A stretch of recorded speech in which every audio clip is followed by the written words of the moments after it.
అందరికీ నమస్కారము. COVID-19 pandemic గురించి ప్రతి ఒక్కరికి తెలిసిన విషయమే. కోవిడ్-19 ఇన్ఫెక్షన్ మనకు కానీ, మన ప్రక్కన ఉన్న వాళ్ళకు కానీ ఉంది అని తెలిసిన వెంటనే మన మనసులో తెలియని భయము, ఆందోళన. మన మెదడు అనేకమైన ఆలోచనలతో మానసిక ఒత్తిడికి గురవుతుంది. ఈ మానసిక ఒత్తిడి వల్ల మనకు బయటికి కనపడే లక్షణాలు ఏ రకంగా ఉంటాయి? జాగ్రత్తలు ఏం తీసుకోవచ్చు? ఈ మెంటల్ స్ట్రెస్ నుంచి ఎలా రిలీవ్ కావచ్చు? ఈ మెంటల్ స్ట్రెస్ ఎక్కువగా ఎవరికి ఎఫెక్ట్ అయ్యే ఛాన్సెస్ ఉంటాయి అనేది మనం ఇప్పుడు చూద్దాము. ముందుగా ఒక స్ట్రెస్‌ఫుల్ సిట్యుయేషన్ వచ్చినప్పుడు దాన్ని రెస్పాండ్ అయ్యే తీరు డిఫరెంట్ పర్సన్స్ డిఫరెంట్‌గా రియాక్ట్ అవుతారు. ఎందుకని? It depends on different factors.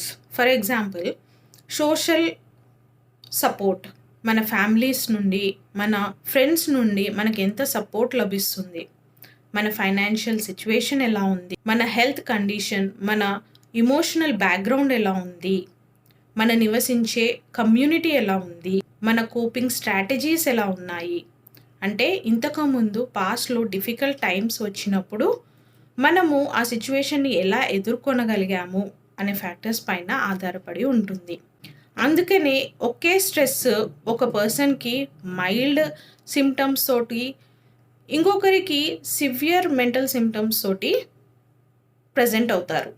ఈ కోవిడ్-19 పాండమిక్ వల్ల వచ్చే మానసిక ఒత్తిడి 3 కారణాల వల్ల రావచ్చు. మొదట డైరెక్ట్‌గా కోవిడ్-19 ఇన్ఫెక్షన్ వల్ల దారితీసే మానసిక ఒత్తిడి కావచ్చు. రెండవది ఈ కోవిడ్-19 ఇన్ఫెక్షన్ స్ప్రెడ్ కాకుండా ఉండడానికి మనము తీసుకునే చర్యలు. అంటే isolation, quarantine or social distancing వల్ల కూడా రావచ్చు.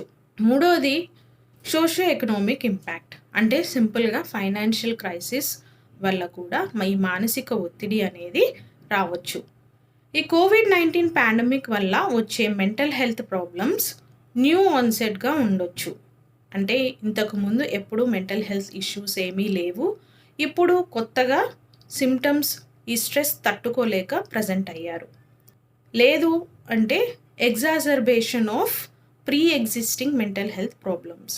అంటే ఇంతకు ముందే డిప్రెషన్, యాంగ్జైటీ, బైపోలార్ డిజార్డర్, లేదు అంటే సైకోటిక్ డిజార్డర్స్, మెడికేషన్స్ పైన ఉన్నారు. అయినా కూడా ఈ స్ట్రెస్ తట్టుకోలేక ఎగ్జాజర్బేట్ అయినారు. అంటే లైక్ ఇరిటబిలిటీ కావచ్చు, యాంగర్ కావచ్చు, చిరాకు, కోపము, ఇవన్నీ కూడా.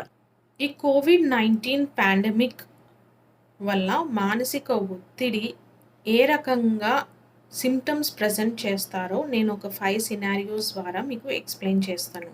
మొదటి కేస్ చూసుకున్నట్లయితే ఒక బ్యాంక్ ఆఫీషియల్ ఆఫీస్‌కి యథావిధిగా వెళ్తున్నాడు, వస్తున్నాడు. సడన్‌గా కోవిడ్-19 కేసెస్ ఎక్కువైనాయి అని చెప్పి బ్యాంక్ హైయర్ అథారిటీస్ వాళ్ళు గ్లవ్, మాస్క్ అన్నీ ప్రొవైడ్ చేసి సోషల్ డిస్టాన్సింగ్ మెయింటైన్ చేస్తే స్ప్రెడ్ కాకుండా ఉంటుంది, మీకు కూడా ఇన్ఫెక్షన్ రాకుండా ఉంటుంది అని చెప్పి ఆయనకి గుడ్ నాలెడ్జ్‌ని ప్రొవైడ్ చేశారు. He felt very comfortable and started doing his own work. ఇంటికి వెళ్ళాడు. టీవీలో చూసినప్పుడు మళ్ళీ వరీడ్ థాట్స్ స్టార్ట్ అయినాయి. ఒకవేళ నాకు ఇన్ఫెక్షన్ వస్తే ఎట్లా? మా ఇంట్లో వాళ్ళని ఎవరు చూస్తారు అనే ఆలోచనలు స్టార్ట్ అయ్యాయి. కానీ అవి 10-15 మినిట్స్ ఉండి తర్వాత తను సర్దుకునేవాడు. So there is no impairment in his daily activities. ఇలాంటి వాళ్ళకు రీఅష్యూరెన్స్ ఇస్తే సరిపోతుంది. సెకండ్ కేస్ చూసుకున్నట్లయితే అదే బ్యాంక్ ఆఫీస్‌లో ఇంకొక ఆఫీషియల్ ఆయనకి అన్ని పర్సనల్ ప్రొటెక్టివ్ ఎక్విప్‌మెంట్ ప్రొవైడ్ చేసి good education about COVID-19 infection ఇచ్చి ప్రివెంటివ్ మెజర్స్ ఏంటి, ఎలా తీసుకోవాలని చెప్పినా కానీ ఆయన ఆందోళన, భయము, అభద్రతా భావము అన్నీ ఎక్కువైపోయి మోస్ట్ ఆఫ్ ద టైమ్ అవే ఆలోచనలతోటి గడిపేవాడు. వర్క్ పైన కాన్సంట్రేషన్ లేకపోవడము, నిద్ర సరిగ్గా పట్టకపోవడము, ఆకలి తగ్గిపోవడము, చిరాకు, కోపము, ఇవన్నీ కూడా మెల్లిమెల్లిగా డెవలప్ అయ్యాయి. దీంతో పాటు సడన్‌గా పానిక్ అటాక్స్ లాగా రావడము, అంటే హైటెండ్ యాంగ్జైటీ. దాంతో పాటు బాడీలో చేంజెస్, అంటే గుండె దడదడ కొట్టుకోవడం, చెమటలు పట్టడం, చేతులు కాళ్ళు వణకడము, చేతులు కాళ్ళకి చెమటలు రావడం, నేను పిచ్చివాడిని అయిపోతానేమో అనే ఫీలింగ్ రావడము, లేకపోతే నేను చనిపోతానేమో, శ్వాస తీసుకోవడానికి ఇబ్బందిగా ఉంది. ఇలాంటి లక్షణాలన్నీ పానిక్ అటాక్‌లో వితిన్ మినిట్స్‌లో సెర్చ్ అయిపోతాయి. ఇలాంటి కంప్లెయింట్స్ కూడా వాళ్ళు చెప్తారు. హిస్ డైలీ యాక్టివిటీస్ అప్పుడప్పుడు చేస్తూ వర్క్‌కి పోవాలన్నా కూడా ఎవరో పక్క నుంచి పుష్ చేస్తేనే పోవడం కూడా జరుగుతుంది. So, there is mild impairment in his daily activities. ఇలాంటి వాళ్ళకు షార్ట్ టర్మ్ యాంటీ యాంగ్జైటీ మెడికేషన్స్‌తో పాటు కౌన్సెలింగ్ కూడా అవసరం పడుతుంది. దీన్ని మనం అడ్జస్ట్‌మెంట్ డిజార్డర్‌గా చెప్పుకోవచ్చు. ఇంకొక కేసు క్వారంటైన్ అండ్ ఐసోలేషన్‌లో ఉన్న వాళ్ళని తీసుకున్నట్లయితే వాళ్ళకి హెల్త్ రిలేటెడ్ యాంగ్జైటీ ఎక్కువగా ఉంటుంది. అయ్యో! నాకిప్పుడు పాజిటివ్ వచ్చింది. తర్వాత ప్రోగ్నోసిస్ ఏంటి? తర్వాత ఔట్‌కమ్ ఎట్లా ఉంటుంది? నా వల్ల మా ఇంట్లో వాళ్ళకి ఇన్ఫెక్షన్ వస్తే ఎట్లా? ఆ గిల్ట్ అనేది ఎక్కువైపోతుంది. లేకపోతే క్వారంటైన్, ఐసోలేషన్ అని ఎవరు కలవనివ్వకుండా ఉండడం వల్ల లోన్లీనెస్‌గా ఫీల్ అవ్వడము, సడెన్‌గా వాళ్ళ డైలీ యాక్టివిటీస్ అన్నీ ఫుల్ స్టాప్ పెట్టినట్టుగా వాళ్ళు ఫీల్ అవ్వడము, వాళ్ళు కూడా డిప్రెసివ్ సింప్టమ్స్‌కి లోనవ్వడము, లైక్ లో మూడ్‌లోకి వెళ్ళిపోవడము, కాన్సంట్రేషన్ లేకపోవడము, నిద్ర రాకపోవడము, కోపము, చిరాకు, ఆందోళన, భయము, మిక్స్డ్ యాంగ్జైటీ, డిప్రెసివ్ సింప్టమ్స్ తోటి వాళ్ళు కూడా ప్రెజెంట్ అవుతారు. కొన్ని సార్లు సూయిసైడల్ థాట్స్ కూడా రావచ్చు. అలాంటప్పుడు చాలా జాగ్రత్తగా ఉండి మెంటల్ హెల్త్ ప్రొఫెషనల్‌ని సంప్రదించడము చాలా ఉత్తమం.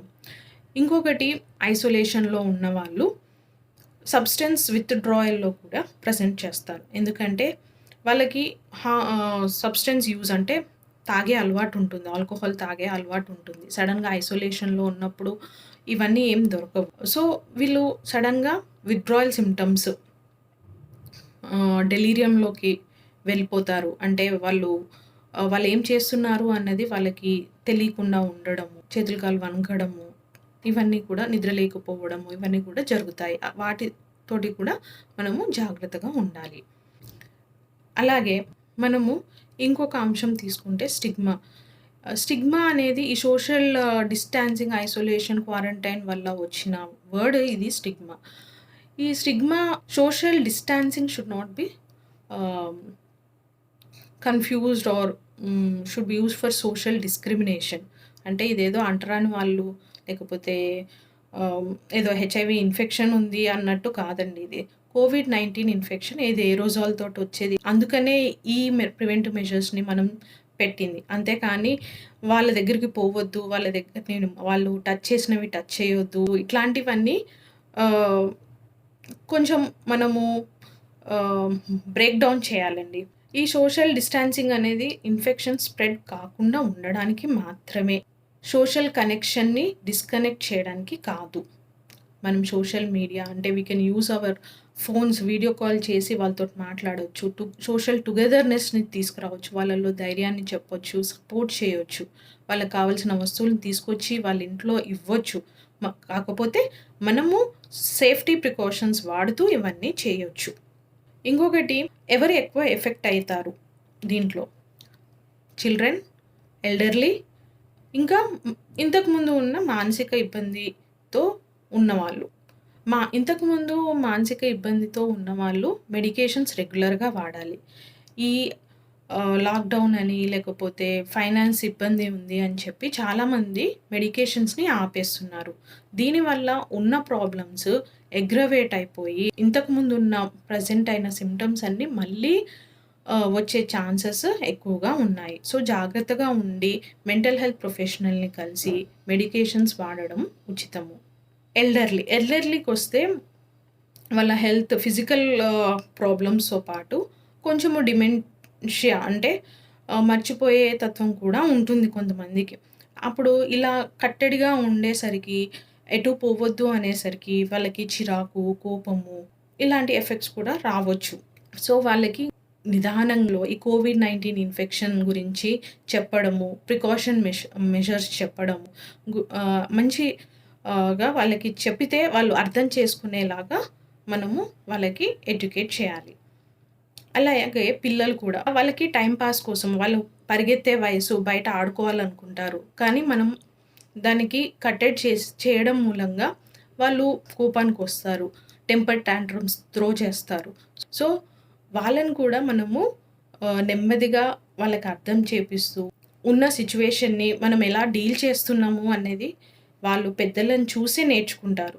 సో, మనము ఏ విధంగా మనము ఈ స్ట్రెస్‌ని మనం కోప్ అప్ చేస్తున్నామో, పిల్లలు మన నుంచి నేర్చుకుంటారు. So, it helps in the future stressful situations also. ఇంకొక అంశము పోస్ట్ కోవిడ్-19 పేషెంట్స్ యొక్క మానసిక ఒత్తిడి ఏ రకంగా ఉండొచ్చు? ఇలాంటి పేషెంట్స్‌లో మిక్స్డ్ ఎమోషన్స్ ఉంటాయి. అంటే కొంతమంది రిలీవింగ్‌గా ఫీల్ అవుతారు. ఈ 15 డేస్ ఎవరికీ టచ్ లేకుండా, సోషల్ కనెక్షన్స్ లేకుండా అంటే లైక్ ఎవరిని కలవకుండా, మీట్ అవ్వకుండా ఉన్నాము. సో, చాలా రిలీవింగ్‌గా ఉంటుంది. కొంతమంది అవే థాట్స్ క్యారీ ఫార్వర్డ్ చేస్తారు. నా వల్ల ఇన్ఫెక్షన్ పక్కన వాళ్ళకొస్తదేమో, ఫ్యామిలీ మెంబర్స్‌కొస్తదేమో, సొసైటీకొస్తదేమో, కమ్యూనిటీ వాళ్ళకొస్తదేమో, వాళ్ళెలా అనుకుంటారు, నన్ను ఏ రకంగా చూస్తారు అనేది వాళ్ళు ఎక్కువగా ఆలోచిస్తూ ఉంటారు. కొంతమంది ఈ కోవిడ్-19 సీరియస్ ఎఫెక్ట్స్ తోటి కూడా ప్రెజెంట్ అయితారు. అప్పుడు వాళ్ళు ఇంట్యుబేట్ చేయాల్సొస్తది. మళ్ళీ తర్వాత వాళ్ళు రికవర్ అయినా కానీ, ఆ ట్రామాటిక్ ఇన్సిడెంట్స్ అనేవి ఫ్లాష్ బ్యాక్స్ రూపంలో పోస్ట్ ట్రామాటిక్ స్ట్రెస్ డిజార్డర్‌గా ప్రెజెంట్ అయ్యే ఛాన్సెస్ ఉంటాయి. సో, అక్యూట్ స్ట్రెస్ డిజార్డర్‌గా ప్రెజెంట్ కావచ్చు. పానిక్ డిజార్డర్‌గా ప్రెజెంట్ కావచ్చు. లేదంటే ఈ పోస్ట్ ట్రామాటిక్ స్ట్రెస్ డిజార్డర్‌గా కూడా ప్రెజెంట్ కావచ్చు. ఇంకోటి ఆబ్సెసివ్ కంపల్సివ్ డిజార్డర్ కూడా ప్రెజెంట్ అవుతుంది. ఏంటంటే ఇన్ఫెక్షన్ ఇంకా ఉందేమో, ఇన్ఫెక్షన్ నుంచి బయటపడ్డా కూడా మళ్ళీ నాకు ఇన్ఫెక్షన్ వస్తుందేమో అని పదే పదే చేతులు కడుక్కోవడం, నీట్‌గా ఉన్నదాన్నే మళ్ళీ శుభ్రం చేయడం.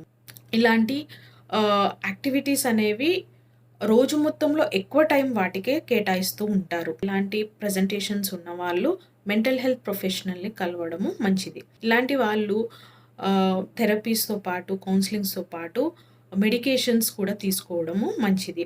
ఎన్నో యాంటీ యాంగ్జైటీ మెడికేషన్స్ ఉంటాయి. యాంటీ డిప్రెసెంట్ మెడికేషన్స్ ఉంటాయి. మూడ్ స్టెబిలైజర్స్ ఉంటాయి. దేనికి అనుగుణంగా దానికి మెంటల్ ప్రొఫెషనల్‌ని కలిస్తే, సైకియాట్రిస్ట్‌ని కలిస్తే వాళ్ళు ప్రిస్క్రైబ్ చేసిన మెడికేషన్స్ వాడడం మంచిది. ఈ మానసిక ఒత్తిడి నుంచి ఎలా రిలీవ్ కావచ్చు అంటే, ఫస్ట్ మనకి అవేర్‌నెస్ ఉండాలి. ఈ కోవిడ్-19 ప్రస్తుతం ఉన్న స్ట్రెస్ కోవిడ్-19 కాబట్టి ఈ ఇన్ఫెక్షన్ గురించి అవేర్‌నెస్ ఉండాలి. వస్తే ఎలా రిసీవ్ చేయాలి? దాని రిస్క్ ఎలా ఉంటుంది? ఎక్కడ కన్సల్ట్ అవ్వాలి? ఎక్కడ మెడికేషన్స్ దొరుకుతాయి? అనేది ప్రీ నాలెడ్జ్ అనేది మనకి ముఖ్యము. అలాగే ఎమోషనల్ హెల్త్ కూడా మనము కేర్ తీసుకోవాలి. అంటే లైక్ గుడ్ స్లీప్ అనేది చాలా ఇంపార్టెంట్. ఆ తర్వాత healthy diet, healthy food, good exercise అనేది ఇంపార్టెంట్. ఈ యాంగ్జైటీ నుంచి కోప్ అప్ చేయడానికి గుడ్ కోపింగ్ స్ట్రాటజీస్‌ని యూజ్ చేయాలి. అంటే లైక్ యాక్టివిటీస్ లైక్ సింగింగ్ గానీ, డాన్సింగ్ గానీ, పెయింటింగ్ గానీ, ప్లాంటింగ్ గానీ, గార్డెనింగ్ గానీ, ఏది ఇంట్రెస్ట్ ఉంటే అది దానిపైన మీ యొక్క ఎక్కువ టైం దాని మీద కేటాయిస్తే ఈ యాంగ్జైటీ నుంచి కొంచెం వరకు మనము రిలీవ్ కావచ్చు. టీవీ, మీడియాలో జరుగుతున్న చెప్తున్న సెన్సస్, కోవిడ్ కేసెస్ సెన్సస్ కానీ, కోవిడ్ డెత్ కేసెస్ కానీ, సెన్సస్ కానీ అది ఎక్కువగా పట్టించుకోకుండా బ్రేక్ తీసుకొని పొద్దున ఒకసారి, ఈవినింగ్ ఒకసారి ఇన్ఫర్మేషన్ సేక్‌గా చూసుకుంటే సరిపోతుంది. అదే పనిగా దానిపైన ఉండడము మంచిది కాదు. అలాగే యోగా, మెడిటేషన్ ఇప్పుడు చాలా ఇంపార్టెంట్. దీనివల్ల ఓవరాల్ హెల్త్ ఇంప్రూవ్‌మెంట్ అనేది ఉంటుంది. ఇట్ బూస్ట్స్ అప్ ఇమ్యూనిటీ పెరుగుతుంది. దాంతోపాటు లంగ్ కెపాసిటీ అనేది కూడా పెరుగుతుంది.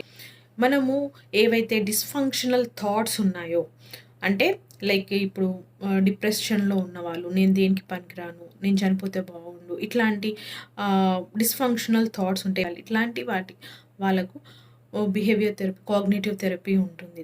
అది కాకపోతే నెక్స్ట్ ఏం చేయగలుగుతావు అనేది మాట్లాడితే తెలుస్తుంది. ఫస్ట్ థింగ్ మీరు షేర్ చేసుకోవాలి. మీకు ట్రస్ట్ ఉన్న వాళ్ళతోటి మీరు మాట్లాడితే గనక ఏదో ఒక సలహా మీకు దొరుకుతుంది. లాస్ట్‌గా చెప్పదలుచుకుంది ఏంటంటే, mental health promotes immunity. Immunity helps us from serious side effects of COVID-19 infection. Thank you.